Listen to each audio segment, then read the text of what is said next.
Combination نہیں ہے، آپ کے پاس پلان نہیں ہے، اور جو ماڈرن کرکٹ کے اندر آپ کو جس ایگریشن کی ضرورت ہے وہ بھی نہیں ہے۔ اوپن آپ نے بدلی، وہ کام کر گئی۔ دوسرا یہ کہ آپ نے کہا جی پاکستان نے ورلڈ کپ میں کیا کیا، میرا خیال ہے جی بہت اچھا کھیلا۔ آپ کی میری بات کہ بہت اچھا کھیلا، کیسے کھیلا؟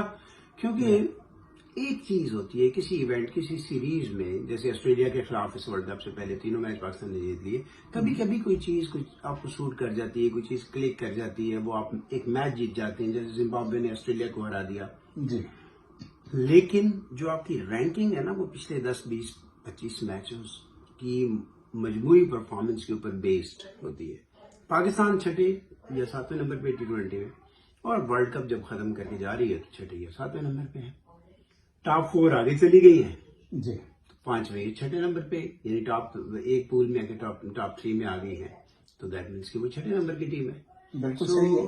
اس نے وہی کیا ہے، لمبا چوڑا آپریشن سرجری اس کی ضرورت ہے، ادروائز تو یہ پاکستان میرا خیال ہے اب تو صرف یہ جو ہے ایسوسیٹ ٹیمیں ان کے ساتھ کھیل سکتا ہے، زیادہ سے زیادہ سری لنکا، بنگلہ دیش، افغانستان، ان کے ساتھ اب مقابلہ ہو سکتا ہے۔ جو ٹاپ کی 5 6 ٹیمیں ہیں نا، جس میں Australia, England, India, New Zealand, South Africa, ان کے خلاف تو آپ کا کوئی میچ ہی نہیں ہے۔